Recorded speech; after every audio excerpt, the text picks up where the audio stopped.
廣東話有句俗語啊，別人笑我太瘋癲，我笑他食屎狗！大江東去，浪淘盡千古英雄人物。網絡嘅歷史洪流裏邊，從來都唔會缺少坐擁千萬人氣嘅白卡佬啊！從孔雀女神安琪兒到天水圍墮天地獄獸流馬車，你有冇睇過呢啲網絡狂人呢？佢哋又係點樣喺網絡洪流裏面站穩陣腳呢？今日我哋以廣州嘅代表安琪兒同香港代表流馬車一齊講下白卡網紅。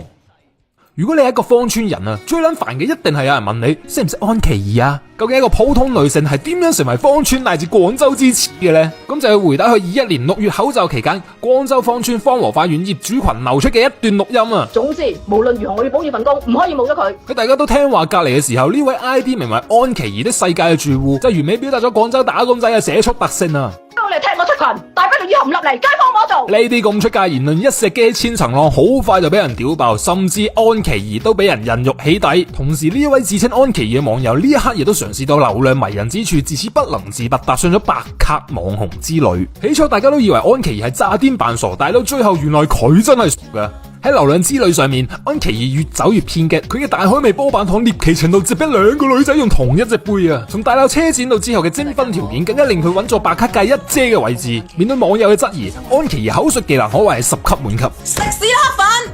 我放多嘢，Kiki咁嘅樣啊！你咩樣啊？地方雞！呢啲大概就係新時代獨有嘅演出啦。但係咧，觀眾都知道睇馬騮唔係最有趣嘅，落場撚馬騮先可以令成個演出升華。每次直播都有唔少熱心嘅網友配合安琪兒完成佢嘅演出啊！講真，我喺度講咁耐安琪兒啊，都覺得自己條片有少少臭味啊。不過安琪兒而家每次直播都擁有過萬人氣，無論係流量、撚狗定係批評佢，毫無疑問，安琪兒而家的而且確係一名流量網紅啊！安琪兒嘅白卡行為同埋發跡之路，令我聯想到另外一位白卡網紅嘅始祖流馬車。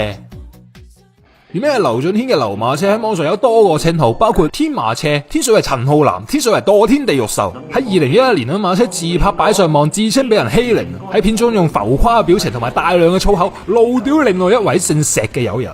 食屎狗！當時係網絡嘅洪荒年代，呢條片短時間就有大量嘅播放，同安琪兒一樣，呢條片好快就俾人起咗底。自此馬車就踏上咗佢嘅白卡生涯，多次喺網絡上拍呢種瘋狂嘅影片啊！而佢嘅成名作包括馬桶飲水啦、汽水機敦輪同埋用菜刀掟捅眼啊！不過係 B 同 D 之間嗰隻眼啊！可以話可恨之人必有可憐處啊！馬車曾經喺訪談裏面講過，自己之所以咁癲，其實同細個母親離佢而去，而父親又經常欺凌佢有關嘅。再加上天水圍當時悲情城市嘅渲染，好多人對馬車心生憐憫啊！不過馬車之後嘅行徑證明啊，佢真係一個唔值得原諒嘅人。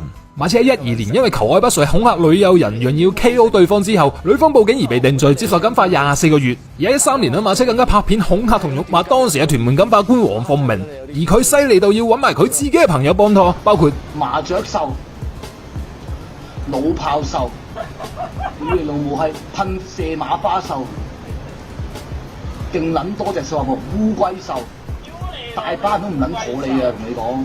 哇，咁搭馬嚇鬼咩？不過好明顯啦，數碼朋友冇幫到馬車啊！佢嘅行為咧，最後令到法庭撤銷感化令，判佢入獄2個月，緩刑18個月。之後嘅人生佢都多一次做出出格嘅行為，惹事入獄。16年馬車喺深圳猥褻兒童罪成入獄，而最近一次係因為佢喺深圳執屍啊，被判有期徒刑3年6個月。23年即係今年剛剛出冊。而諷刺嘅係馬車雖然劣跡斑斑啊，但係佢的確又係流量密碼啊！就好似最近大鬧馬拉松啊，最後所有嘅新聞熱點都係佢，而唔係嗰一場賽事啊！馬車可能係精神有問題，不過絕對唔係傻啊！好似佢曾經講過，過去2-3年無論係歌手去世、天災人禍定係純粹俗稱嘅睇人撲街，都展現出令人作嘔嘅虛偽情緒表現啊！好似話為死咗嘅歌手鹹言喺網上發布，但係你根本未諗聽過佢嘅歌，甚至唔識佢。馬車幾年前嘅講法係咪同最近你朋友圈嘅狀況有啲相似呢？無論係安琪兒定係馬車，佢哋都明白流量或者關注先係呢個時代嘅王道啊！無論係大主播期待100萬播放，定係你發條朋友圈期待嘅嗰個點讚，諗辦法獲得流量，可能就係我哋而家呢個社交時代嘅生態啊！其實我係冇可能企喺一個高地去批判安琪兒或者馬車嘅，因為連我自己做緊呢條片都係利用緊佢哋帶嚟嘅流量啊！馬車最近好正經咁參加個全民造星，有傳聞話評委係咁樣拒絕佢嘅，你唔癲邊有人睇啊？喺流量時代，冇人睇可能比做個癲佬更加可悲嘅事啊！作為觀眾唔需要獵奇嘅離經叛道嘅內容去參與批判，去滿足碎片化嘅娛樂需求。對於白卡網紅，所以佢哋唔再發癲，最好辦法並唔係去批判佢，而係唔再關注佢啊！不過我哋真係可以唔再關注佢啦咩？可能我同你同安琪兒或者流馬車都已經開始迷失咗喺呢場叫做流量嘅遊戲裏面啦。我係張華南，呢度係唔正經嘅粵語頻道，我哋下次見，898。